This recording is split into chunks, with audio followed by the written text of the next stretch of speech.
tocado, Señor, a través de esta reunión. Muchas gracias, Padre. Te damos la honra y la gloria en el precioso nombre de Jesús. Su pueblo dice, amén. Ok, pues vámonos a la primera de Eric, que es Mateo 2:23. Vámonos ahí, hermanos, a Mateo, al Evangelio de Mateo, en el capítulo 2, en el versículo 23. Y cito: y llegó y habitó en una ciudad llamada Nazaret, para que se cumpliera lo que fue dicho por medio de los profetas: será llamado Nazareno. ¿Cuál es la duda? Mi duda o la es pregunta. de que toda la profecía mesiánica está avalada por el Antiguo Testamento. Esta profecía en particular no se encuentra, bueno, yo tan siquiera no la he encontrado literalmente en el Antiguo Testamento, que tendría que salir de Nazaret. No sé si... Ok, ahorita lo empezamos a rastrear. Toda la profecía mesiánica, ustedes saben que una de las partes importantes donde Jesús se cumple llamado como Mesías, ¿ustedes saben qué quiere decir Mesías? ¿Alguien sabe? ¿Qué quiere decir Mesías, Eric? Salvador. El Salvador es el ungido, ¿sí? El ungido de Dios que trae salvación y que los judíos esperaban ese libertador. Ustedes saben que los judíos se equivocaron en su apreciación porque ellos lo esperaban de tipo político, ¿sí? Un hombre que a través de las armas pudiera derrocar inclusive en ese momento a Roma. En los tiempos pasados, pues todos los que los habían subyugado, esclavizado por rebeldes, ¿no? Asirios, en fin.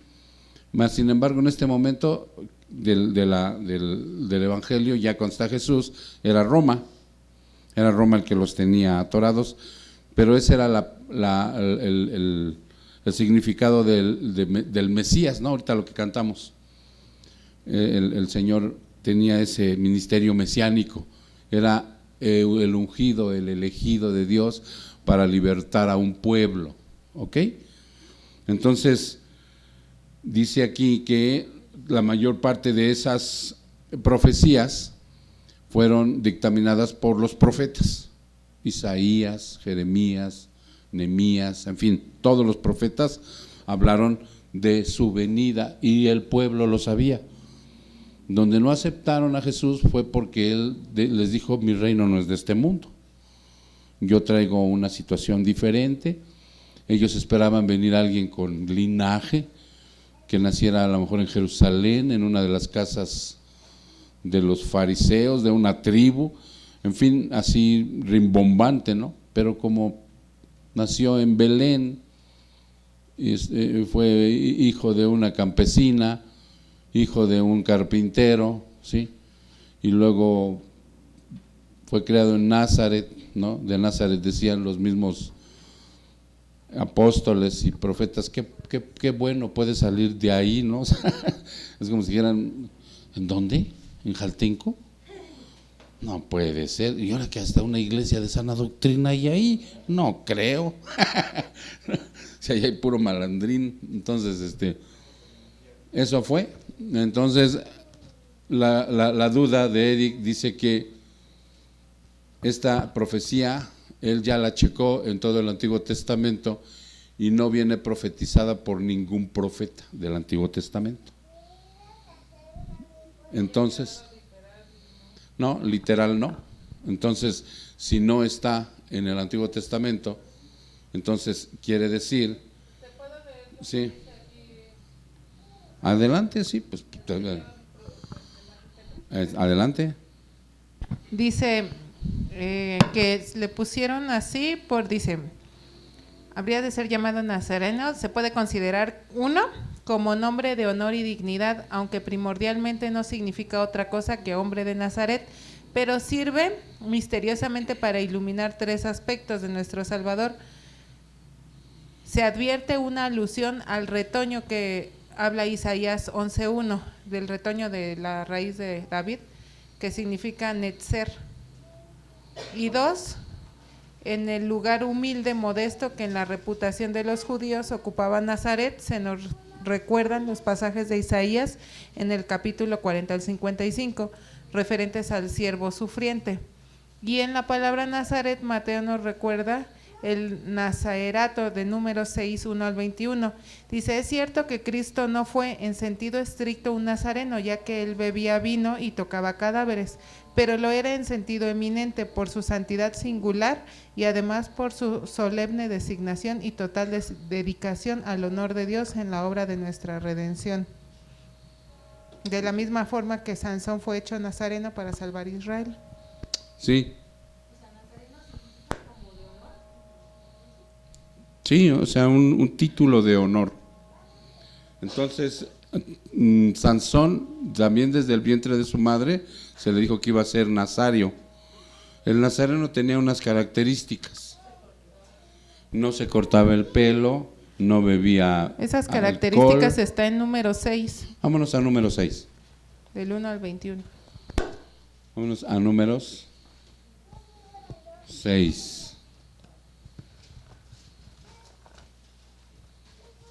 Números, capítulo 6, en el versículo ¿qué? 1. La ley del nazareato, ¿ok? El Señor habló a Moisés diciendo, habla a los hijos de Israel y diles, el hombre o mujer que haga un voto especial, el voto de nazareo, y ahí ya se abre el panorama que no nada más era para el hombre, sino también para la mujer. ¿Sí? Dice, haga un voto especial, el voto de nazario, para dedicarse al Señor, se abstendrá de vino y licor, no beberá vinagre, ya sea vino o licor, tampoco beberá ningún jugo de uva, ni comerá uvas frescas ni secas. Todos los días de su nazareato no comerá nada de lo que se hace de la vid, desde las semillas hasta el ollejo. Durante los días del voto de su nazareato no pasará navaja sobre su cabeza hasta que se cumplan los días por los cuales se apartó a sí mismo para el Señor. Será santo, dejará crecer las guedejas del cabello de su cabeza. Durante todos los días de su nazareato para el Señor no se acercará a persona muerta, ni por su parte, ni por su madre, ni por su padre, ni por su madre, ni por su hermano, ni por su hermana. Se contaminará de ellos cuando mueran, pues su nazareato para Dios está sobre su cabeza. Todos los días de su nazareato él es santo al Señor. Entonces en Jesús no aplicaba porque él hizo casi lo contrario, ¿no? Resucitó muertos. El pelo sí lo ha de haber traído largo, pero entonces así queda la duda, al menos que investiguemos más a fondo el por qué habla, dice que de los profetas, ¿no? A ver. Estaba yo leyendo aquí otro discernimiento. Ajá. Que dice que sí es un problema para algunos, ya que no se encuentra en ninguna parte del Antiguo Testamento. Del Antiguo Testamento. Pero dice, este teólogo hace la referencia que ahí dice que la profecía fue hablada, no fue escrita, y que además hay otras profecías que están en el Nuevo Testamento que dice que fueron habladas por los profetas, pero no se encuentran textualmente en los manuscritos. En el Antiguo Testamento. O sea que, y entonces dice aquí, yo creo que puede tener razón, que dice que muchas de las cosas eran habladas y no precisamente tuvieron que quedar plasmadas en el texto. Como pone un ejemplo, aparte de esa de Mateo, pone una cita de Jeremías, donde dice ¿Jeremías qué? No es cierto, pone una cita de Mateo 27, 9 al 10. Mateo, vamos a Mateo 27, 9 y 10. Ajá. Ok. Que dice, así se cumplió lo dicho por... Espérate, deja que lleguen los hermanos. Mateo 27, 9 y 10. ¿Ya están ahí, hermanos? Así se cumplió la profecía de Jeremías que dice, Tomaron las 30 piezas de plata, el precio que el pueblo de Israel le puso a él, y compraron el campo del alfarero como indicó el Señor. Ok. El problema que muchos tienen con este pasaje es que esta cita no se encuentra en ninguna parte del libro de Jeremías. Exactamente. Ya sé. Ahora sí ya toma forma. Eric, ¿o tú tienes algún dato? Igual el discernimiento que había visto era de que no se encontraba literal en el Antiguo Testamento, pero que hace alusión a Nazareno como un sinónimo de alguien, al contrario, bueno, dice lo contrario, alguien despreciable y alguien desprestigiado. Hace alusión a Isaías 53, lo del siervo sufriente. Ajá. Entonces dice que en esa parte es un sinónimo, o sea, no se encuentra literalmente lo que dice Mateo. Ok, pero el punto es que, o sea, el mejor punto de aclaración es que muchas de esas supuestas profecías no fueron plasmadas, sino verbales. Aquí ya encontramos otra, ¿sí? En Mateo 27, 9 y 10, Jeremías jamás dijo eso. Entonces probablemente nomás lo habló, pero lo dijo, pero no lo plasmó. Bienaventurado dar que recibir.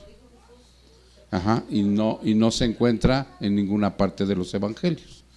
Se hablaba, pero no se plasmaba. ¿Ok? Entonces esa sería la mejor contestación a la respuesta, ¿no? A la pregunta. Esa sería la mejor respuesta. ¿Ok, hermanos? Bien, ahora vamos a ver una de Yami que dice: ¿quién es el anciano de días? ¿No? ¿Ya tienen la cita? ¿Qué cita es, Matei? Daniel.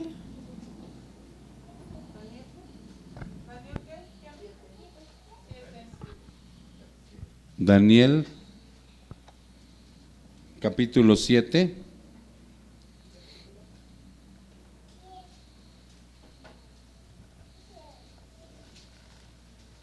Versículo. ¿De cuál a cuál, Yami?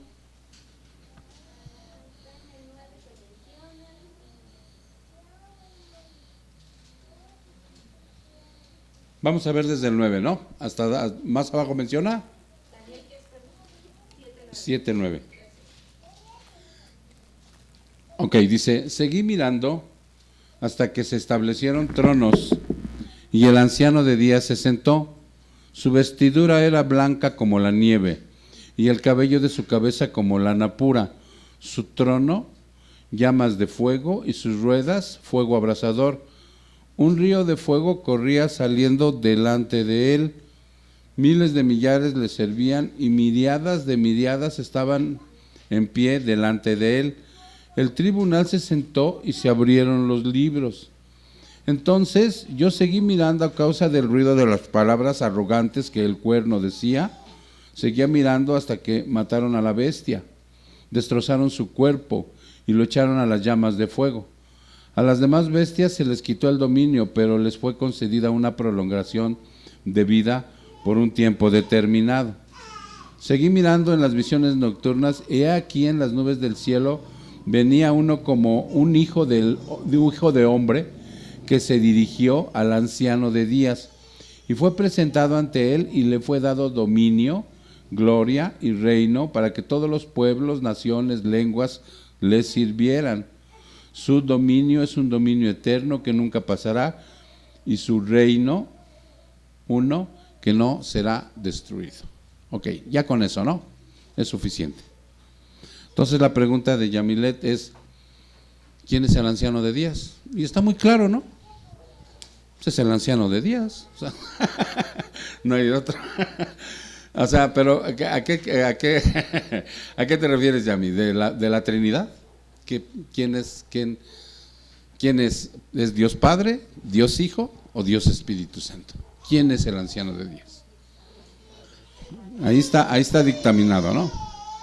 Vamos a ver qué dice el discernimiento, Matei.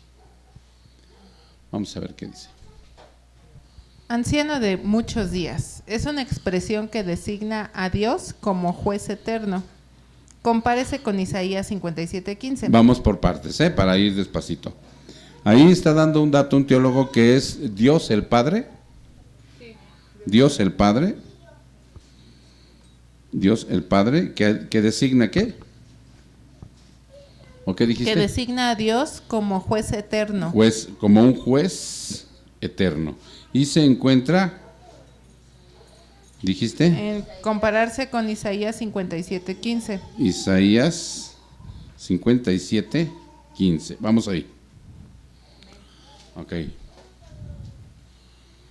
Isaías 57:15. Permítanme, déjenme llegar.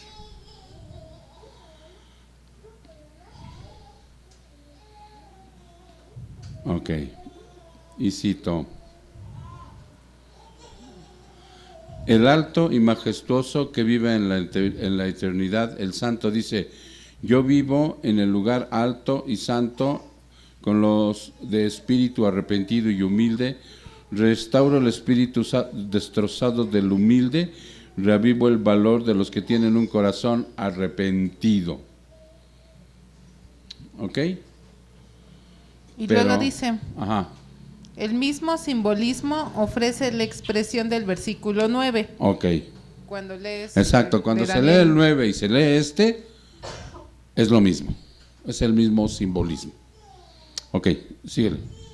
Y entonces ya empieza a describir cómo el pelo de su cabeza como lana limpia, es decir, blanca, cuyo vestido era blanco, lo que simboliza su santidad y pureza infinita. Cuando dice su trono llama de fuego y las ruedas del mismo fuego ardiente, son frases que nos recuerdan inmediatamente a la visión de Ezequiel. Ajá. Y luego procede a describir toda la cuestión de un río de fuego procedía y salía y así. Ajá. Uh-huh. Y entonces hasta el versículo donde dice el Hijo del Hombre. Ajá, donde dice el Hijo del Hombre. Vio venir a uno como Hijo del Hombre. Dice aquí, el Mesías es llamado aquí Hijo de Hombre. Ok, dice aquí el 13, seguí mirando en las visiones nocturnas y he aquí, con las nubes del cielo, venía uno como un hijo de hombre, que se dirigió al anciano de días. Y ese es el Mesías. Dice, sin embargo, basta repasar una buena concordancia para percatarse de las muchísimas veces que el propio Señor Jesucristo se atribuye a sí mismo el título del Hijo del Hombre. Ajá. Y hasta ahí. ¿No? Por acá me está diciendo un hermano que no. Adelante. Ah, ¿no sabes? Sí, o sea, dice, venía uno como Hijo del Hombre que se dirigió al anciano de días y fue presentado ante él y le fue dado dominio, gloria y reino para que todos los pueblos, naciones y lenguas le sirvieran. Su dominio es un dominio eterno que nunca pasará y su reino uno que no será destruido. Está hablando de Cristo. Entonces el anciano de días es Dios Padre. ¿Estás de acuerdo, Yamilet? ¿O no? Ellos habían investigado otra cosa. ¿Qué investigaron? ¿La mayoría? ¿Quiénes?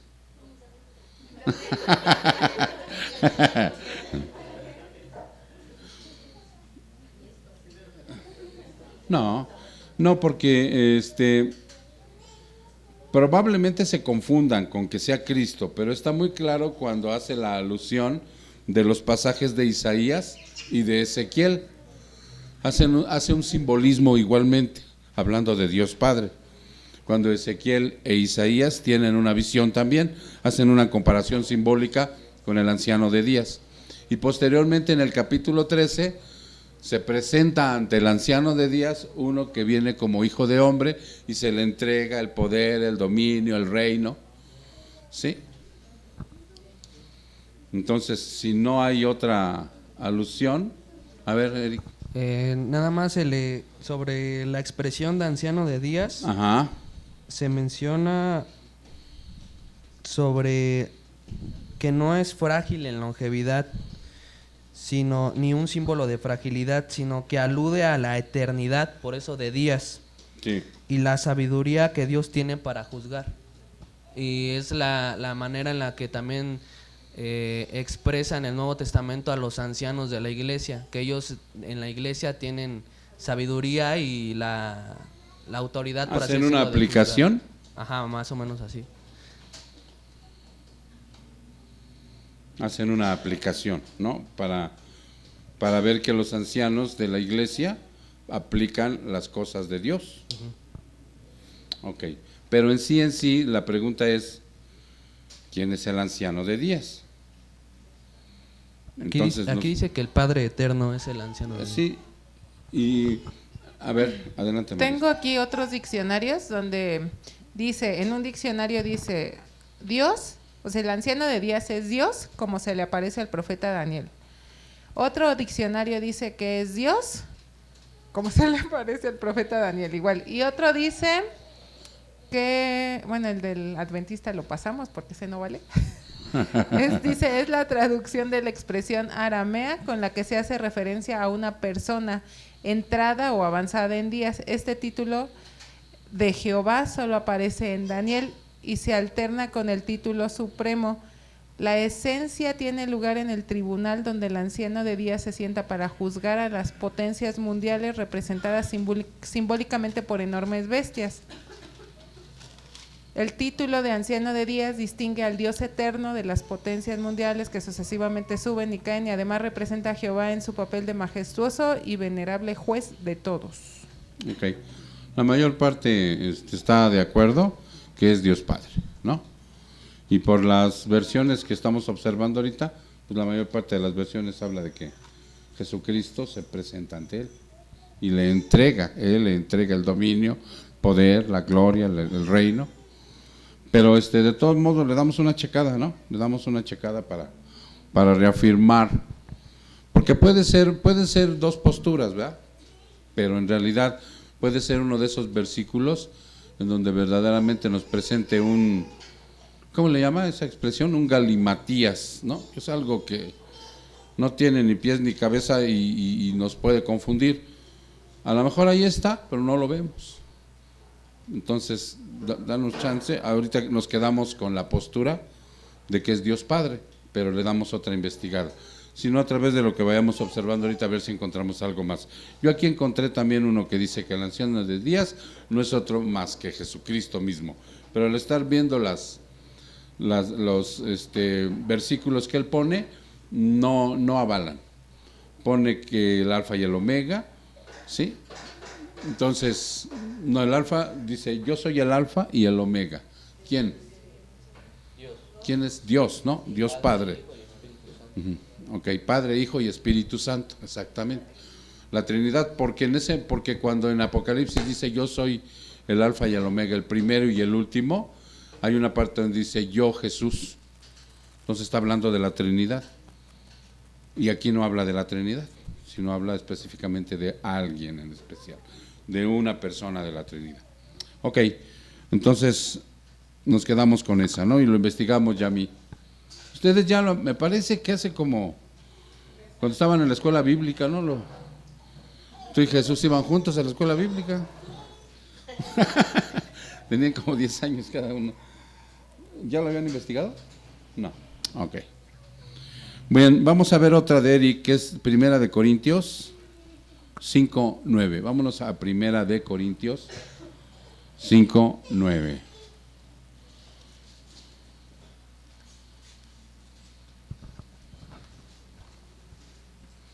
Primera carta a los Corintios 5:9. Y cito: en mi carta os escribí que no anduvieras en compañía de personas inmorales. ¿Es esa? Sí. ¿Cuál es la pregunta? Es prácticamente todo lo contrario de la primera. Y más sobre el discernimiento que hace esta Biblia. Por eso salió mi duda, más que por el versículo, por el discernimiento. Porque cuando dice por carta, está hablándole a los corintios. Ajá. Y esta es la primera carta a los corintios. Entonces el discernimiento dice, cuando menciona carta, es una carta anterior que Pablo había escrito a la iglesia de Corinto para instruirlos que rompieran vínculos con todo lo inmoral. Entonces, mi pregunta es si hubo una carta antes de la primera de Corintio. ¿Previa?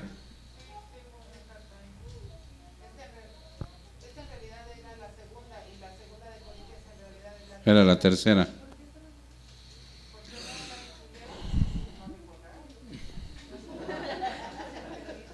Probablemente. No está presente y no la incluyeron porque no era revelación de Dios. No, porque puede ser.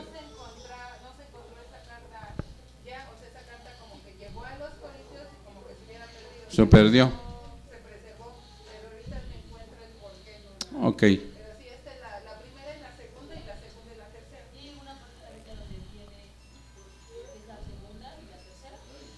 No, no son cuando se hacen investigaciones, sí, de tipo arqueológico, eso, históricas, es cuando salen a relucir, ¿no?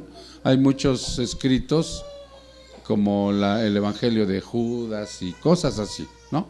Entonces, históricamente sí están como detalladas, ¿no? Lo que dice María Esther, en realidad esta no era la primera, sino era la segunda, y la segunda era la tercera. Pero ¿qué pasó? Pues desapareció. No hay un registro bíblico, el cual podríamos decir que por alguna causa. Entonces, nada más como dato, también encontré una en Colosenses 3:16. ajá. Igual habla de una carta que se envió a la iglesia, a la Odisea, que les recomienda Pablo, sí escribió Pablo Colosenses, ¿verdad? Sí. Bueno, les recomienda que lean la carta que fue enviada a la iglesia de la Odisea, a los colosenses. Pero Ajá. esa carta igual pues no está en la Biblia. No está. Pero Hay otro dato en segunda de Tesalonicenses, donde está hablando Pablo acerca de qué es lo que detiene la aparición del hombre de pecado. Dice, y se acuerdan que ya se los había dicho y no dice, y nosotros quedamos, bueno, pues lo supieron los tesalonicenses, pero nada más ellos, nosotros no. Son pequeños datos que vamos encontrando como datos no curiosos, sino datos que nos aseveran algunas cosas, ¿no? Como por decir la palabra fiel de Dios ahorita que vemos, que aunque se supone que ellos le llaman espurio, ¿no? Y si ustedes van al significado de espurio, rápidamente vean lo que significa espurio, porque así lo mencionan los teólogos. Espurio. ¿Qué significa espurio?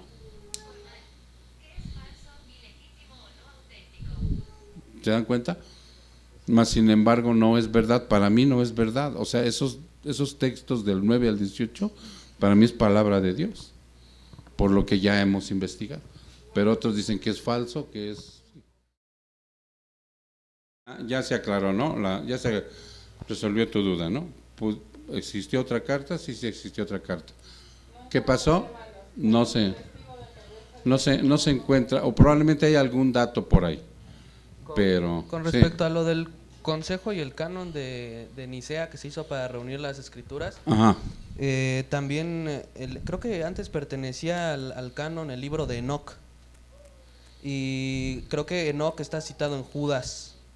Y bueno, yo no sé de esos aspectos, sí, la verdad, pero lo quitaron del canon después. No sé la razón del por qué lo quitaron, cuando está plasmado en Judas también ese libro. Bueno, está plasmado una referencia, no el libro en sí, ¿no? Enoc está marcado también inclusive desde Génesis. Génesis aparece también el nombre de Enoc. Entonces, pero aquí ya es un libro. Ajá, es una carta o un libro. Y Judas hace referencia en una porción a esa parte de Enoc. Pero también es lo que yo voy, si nosotros de al rato ya viene el libro, nunca he leído el libro de Enoc, ¿no? Que es lo que dice, pero si nosotros, aunque si Dios permitió que solamente ese versículo estuviera en la Biblia que nosotros tenemos, pues gloria a Dios, es por algo. Pero si no permitió que todo lo demás estuviera, pues ya también le preguntaremos cuando lleguemos al cielo, oye Señor, ¿por qué lo sacaste? ¿O por qué no permitiste? ¿Por qué no se dio? Ya nos enteraremos de muchas cosas. cuando estemos en gloria. Ok, entonces hasta ahí, ¿no? Queda la situación. Ahora vámonos con la de Quique, Apocalipsis 5, 6. Apocalipsis.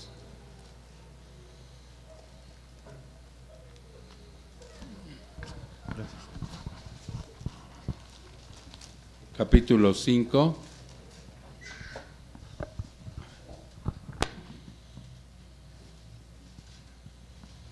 Versículo 6. Dice, miré y vi el trono con los 4 seres vivientes y los ancianos, a un cordero de pie como inmolado, que tenía 7 cuernos y 7 ojos, que son los 7 espíritus de Dios enviados por toda la tierra. ¿Cuál es la pregunta aquí? Sí, mi duda es de cuáles son los 7 espíritus de Dios, porque pues yo nomás escucho de la Trinidad, Espíritu Santo, y ahora esto de los 7 espíritus pues, de Dios. Sí, yo quisiera saber. Recuerdan que hace poquito vimos un pasaje en una predicación acerca de donde dice que ¿en cuál vimos? ¿En qué predicación vimos? Era espíritu de sabiduría, espíritu, los 3 pares de dones.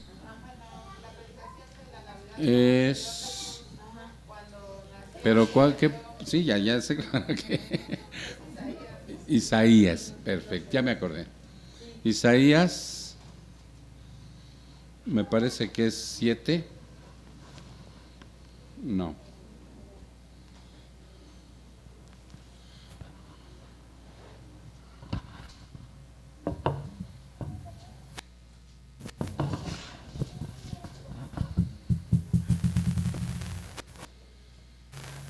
¿Ya la tienen?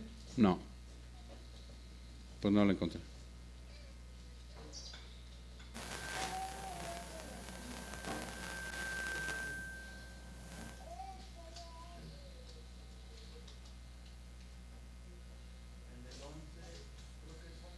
¿Isaías qué, Pepe?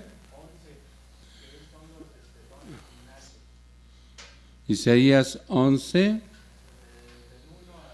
Perfecto. El reinado justo del Mesías.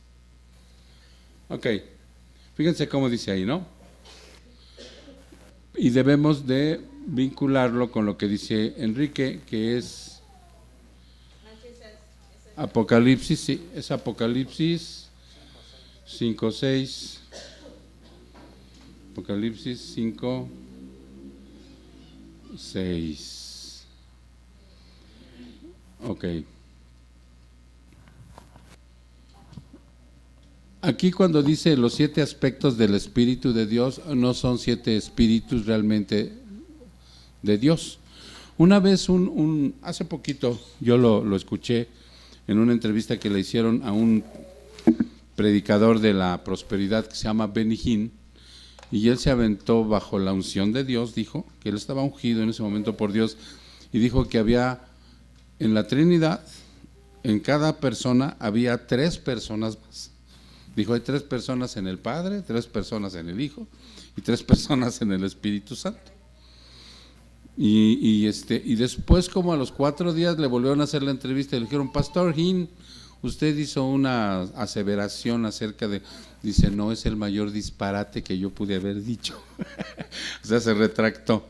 Entonces, por eso es importante ver que cuando habla de espíritus, y sobre todo aquí dice al final, dice el 6, dice, representaban los 7 aspectos del Espíritu de Dios, no 7 espíritus.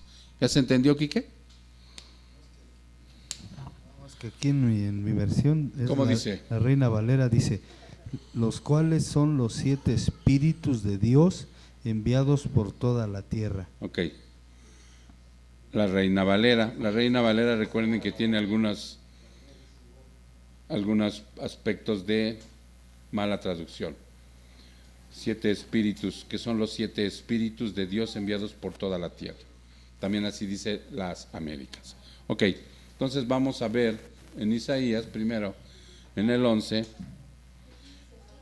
¿Cómo dice? A ver, léele. A ver.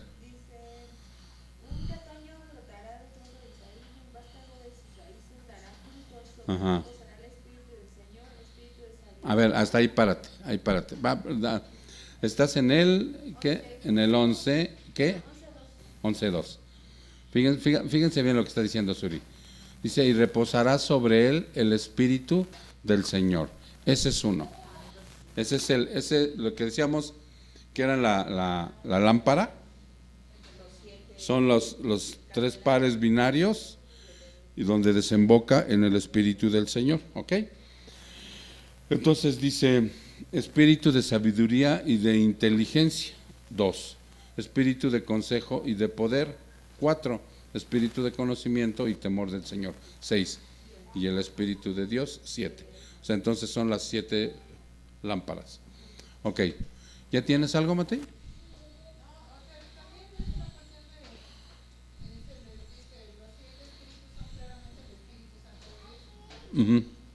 Sí, son características, Quique, como el don, no sé si me explico. Como los dones, el fruto. Cuando nosotros decimos fruto del Espíritu Santo, ¿cuántas características tiene ese fruto? 9. No son 9 frutos, sino son 9 características del fruto del Espíritu Santo. ¿Podemos decir el fruto de la carne? No. ¿Cómo se dice? La obra de la carne. ¿Sí? ¿Sí me explico? Son terminologías y aquí está hablando sobre estos 3 pares binarios que le fueron entregados a Jesús desde su nacimiento y que reposaba sobre él el Espíritu Santo, ¿recuerdan? ¿Sí? Y que nosotros decíamos en aquel entonces, cuando estábamos dando la predicación, que esos mismos dones nos los entrega a nosotros porque vamos a ser parecidos a Cristo. Entonces también nos entrega ese par de dones. Adelante, Matei. Recordando que esa es una traducción literal, pero cuando vemos una traducción dinámica, o sea que nos da el sentido de lo que quiere decir esa palabra que Dios escribió, la Nueva Traducción Viviente lo traduce o lo interpreta así. Dice, entonces vi a un cordero que parecía que había sido sacrificado, pero que ahora estaba de pie entre el trono y los 4 seres vivientes y en medio de los 24 ancianos. Tenía 7 cuernos y 7 ojos que representan los 7 aspectos del Espíritu de Dios, el cual es enviado a todas las partes de la tierra. Ok. No es que sean 7 espíritus. Esa Biblia lo traduce así porque es muy literal, pero ya cuando los traductores hacen una forma dinámica que nos quieren dar a entender qué es lo que quiere decir. Entonces, no es literal, que no son 7 espíritus de Dios, aunque literalmente diga 7 espíritus de Dios. No son 7 espíritus de Dios, son 7 aspectos del Espíritu de Dios. ¿Cuáles son esos 7 aspectos? A ver, Pepe. Espérate, Pepe. Aquí en parte del discernimiento dice 7 cuernos y 7 ojos. Dice 7 es el número que simboliza plenitud. Ajá. Los 7 cuernos indican el poder ilimitado de Dios y los 7 ojos su omnisciencia. Ajá. Eso es parte del discernimiento de los sí, del versículo. Exactamente. Ahora si nosotros le damos los 7 aspectos, ¿a dónde nos iríamos? A Isaías. ¿Sí? Exactamente. El Espíritu de Dios con las 6 características binarias que desembocan en el Espíritu Santo, ¿no? Que eso fue lo que le fue entregado a Cristo hombre. ¿Ya se entendió, Quique? Como que no te veo muy convencido. Mira, no son, aunque dice ahí 7 espíritus, no son 7 espíritus de Dios, no hay tal. Es uno solo, es el Espíritu Santo. Pero literalmente ahí le pusieron 7 espíritus de Dios. Ahora, otra traducción te lo aclara. Viene otra traducción y te dice, mira, no son 7 espíritus, son 7 aspectos del Espíritu Santo. 7 aspectos que tiene el Espíritu Santo. ¿Quieres saber cuáles son esos 7 aspectos? Isaías 11, 2. ¿Ya estás ahí? Ok, ¿qué dice? Y reposará sobre el espíritu de Jehová, espíritu de sabiduría. Ahí está 1. Luego. Y de inteligencia. 2. Espíritu de consejo. 3. Y de poder. 4. Espíritu de conocimiento. 5. Y de temor de Jehová. 6. Y desemboca en el Espíritu Santo que hace los 7. Sí, un solo espíritu. Por eso aclaraba yo que igual que el fruto del Espíritu Santo es 1, pero tiene 9. ¿Cuáles son, Quique, las 9 características del fruto? Nomás dime 2. Exactamente. No podemos decir 9 frutos, porque no son 9 frutos. Es 1 con 9 características. Un espíritu con 6 características. Que hacen los 7 y lo representa el famoso candelabro ese de los judíos. 6 brazos y el de en medio es Jehová. Ahora sí, ya y si nos llegan a confundir porque pues dice 7 espíritus, inclusive la de las Américas también dice 7 espíritus de Dios, pero no, en realidad son 7 caracteres del espíritu. ¿Ok? Bueno, ¿quién más tenía pregunta? Miren, hay una que me hicieron hace como 3 semanas, no había podido salir. ¿Por qué Dios dio 4 evangelios? Sí, tenemos 15 minutitos, ¿sabe? ¿Ustedes saben por qué? Ok, ahorita vamos para allá. A ver, ¿por qué Dios nos dio 4 evangelios diferentes? Digo, que no hubiera bastado, ¿no? Suri, ahora sí, préstale el micrófono.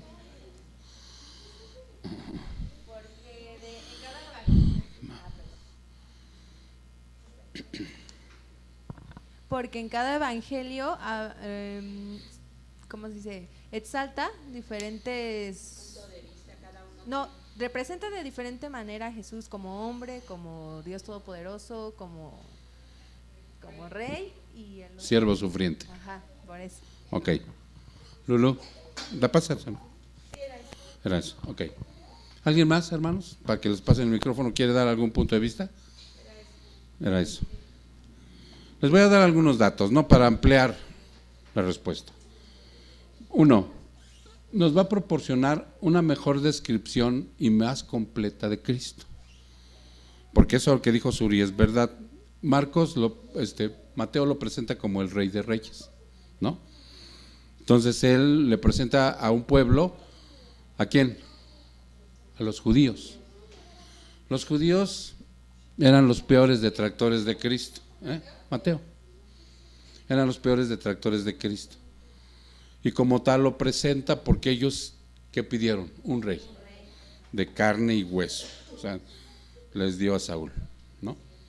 Entonces, luego el Marcos, ¿a quién lo presenta Marcos? ¿A qué pueblo? ¿A qué nación? A los romanos, ¿sí? Inclusive si ustedes observan, es cosa que precisamente vayan observando. Si ustedes observan, Marcos hace tipo traducciones. Cuando le dice talita cumi, que en hebreo quiere decir niña levántate o algo así, ¿no? O sea, porque le está hablando a un pueblo extranjero y está haciendo traducciones del hebreo, pero le está presentando al siervo sufriente. Lucas le presenta a sus compatriotas, a los griegos, le presenta al hombre perfecto. Y si ustedes se dan cuenta, todas esas características son de Cristo. Él es el hombre perfecto, ¿no? Y entonces dice, para que tú tengas una mejor descripción y más completa. Y el último, a nivel general, global, que es Juan, lo presenta como el Dios soberano y todopoderoso. Ok. Aunque toda la Biblia está inspirada por Dios, Él utilizó autores humanos con diferentes trasfondos, personalidades para llevar a cabo sus propósitos a través de sus escritos. Cada uno de los autores de los evangelios tenía un propósito diferente detrás de su evangelio, y para cumplir esos propósitos cada uno enfatizó diferentes aspectos de la persona y el ministerio de Jesús. O sea, 4 ángulos diferentes, ¿no?, que presentó, y ahora nosotros somos totalmente enriquecidos. Mateo estuvo escribiendo a una audiencia hebrea, y uno de los propósitos de su evangelio era mostrar mediante la genealogía de Jesús el cumplimiento de las profecías del Antiguo Testamento. Sí, o sea, ¿cómo no van a creer en él, hombre? Aquí lo dijo fulano, sutano, ustedes son eruditos en eso. Que él era el Mesías largamente esperado y por lo tanto debía ser creído. El énfasis de Mateo está sobre Jesús como rey prometido, el hijo de David, quien se sentaría para siempre sobre el trono de Israel. Marcos. ¿Quién era Marcos? ¿Quién sabe quién era Marcos? Pepe, ¿me dijiste me vas a decir quién es Marcos? Marcos era sobrino de Bernabé. Sí saben quién era Bernabé, ¿verdad? Uno de los discípulos de Jesús ya en los tiempos ya de Pablo. Y ustedes lo pueden checar en Colosenses 4:10, con calma, ¿no? Fue un testigo ocular de los eventos en la vida de Cristo. Cuando él escribe el Evangelio de Marcos, él se relata como un chiquillo que huye, que le quitan la sábana y huye desnudo. Estaba morrito, unos 12 años ha de haber estado. Ok, dice, habiendo sido también un amigo del apóstol Pedro, Marcos escribió para una audiencia de gentiles, como se aprecia por su falta de inclusión de datos importantes para los lectores judíos, genealogías, controversias de Cristo, líderes judíos, las frecuencias referentes del Antiguo Testamento y todas las traducciones que les decía. O sea, sí eran gentiles porque eran romanos. Ok. Marcos enfatizó a Cristo como el siervo sufriente, aquel que no vino para ser servido, sino para servir. ¿Viste? Y dar su vida en rescate por muchos. ¿Ya viste? El evangelista Lucas, el médico amado que está en Colosenses 4:14 y compañero del apóstol Pablo, escribió tanto el Evangelio de Lucas como los Hechos de los Apóstoles. Lucas es el único autor gentil del Nuevo Testamento. Él no era judío, él era griego. Desde mucho antes él ya era aceptado como un diligente y erudito historiador por aquellos que habían utilizado sus escritos en estudios históricos, genealógicos, y como historiador él declara que su intención al escribir en forma ordenada, alguien decía de la cronología, si tú quieres leer el Evangelio ya de una forma más cronológica, Lucas es el bueno, porque todos los demás medio se saltan para acá y para allá, pero Lucas sí lo hace de una manera cronológica, ordenada, basado en los reportes de aquellos que fueron testigos oculares. O sea, él era un reportero, totalmente. Qué fácil. Ni deberían de haber existido los doctores. Como él escribió específicamente para beneficio de Teófilo, aparentemente un gentil de cierto rango. Como ya ven que en el Evangelio, en Hechos, dice a ti, Teófilo, es como una dedicatoria, ¿no? Como si tú escribieras un libro más y le dijeras, a mi querida madre Betty. Ok, como historiador declara sus intenciones al escribir, ya lo leí. Su evangelio fue redactado teniendo en mente a una audiencia también gentil y su intención es mostrar que la fe cristiana está basada en eventos históricamente confiables y verificables. Con frecuencia Lucas se refiere a Cristo como el Hijo del Hombre, enfatizando su humanidad y comparte muchos detalles que no se encuentran en los relatos de otros evangelios. El Evangelio de Juan, escrito por Juan el Apóstol, es diferente a los otros tres. ¿Cómo se llaman los tres primeros? ¿Cómo le llaman, Ceci, a los tres primeros evangelios? ¿Sí recuerdas? Evangelios sinópticos. ¿Por qué? ¿Por qué, Jesús? ¿Por qué le llaman sinópticos? Pues se investiga. ¿Por qué, Eric? ¿No sabe? Porque son similares, traen casi el mismo contenido. Por eso Juan es diferente. Por eso se les llaman sinópticos. Dice, la explicación de Juan sobre su propósito principal para escribirlo. Permítame, salté mucho. Dice, Lucas, como los evangelios sinópticos, por su contenido y estilo similar, y porque ellos ofrecen una sinopsis de la vida de Cristo. ¿Sí saben lo que es una sinopsis?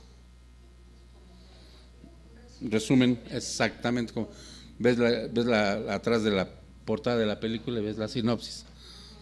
Ok. Perdón, dice, ok, sinopsis de la vida. El Evangelio de Juan comienza no con el nacimiento de Jesús. Dice, no empieza con él, sino con su ministerio terrenal. O su ministerio, no comienza con su nacimiento ni su ministerio terrenal, sino con la actividad y características del Hijo de Dios antes de haberse hecho hombre. Antes de haberse hecho hombre. El Evangelio de Juan enfatiza la deidad de Cristo, como se aprecia en su uso de frases como el Verbo era Dios, el Salvador del mundo, el Hijo de Dios, Señor, Dios. El Evangelio de Juan también afirma su deidad con muchas declaraciones del yo soy. O sea, en sí que al tener 4 evangelios diferentes, hermano, y aún así precisos relatos sobre Cristo, observas diferentes aspectos revelados sobre su persona y ministerio. Dime algo que te haya en un momento determinado decir, chirón, ¿cómo aquí dice y acá? ¿Sí han visto que en Lucas hay también bienaventuranzas? ¿Sí las han visto o no? ¿Tú las has visto, María Esther? Las bienaventuranzas de Lucas. ¿No? Y también un día las voy a predicar en un miércoles para que vean la similitud y no la diferencia que tiene, sino es lo mismo, pero dice que Lucas históricamente virtió otras cosas para que vean, ¿no? Exactamente cómo no hay duda ni nada por el estilo, ¿no? Ese es lo que dice aquí 4 diferentes y aún así precisos relatos sobre diferentes aspectos revelados sobre su persona y ministerio.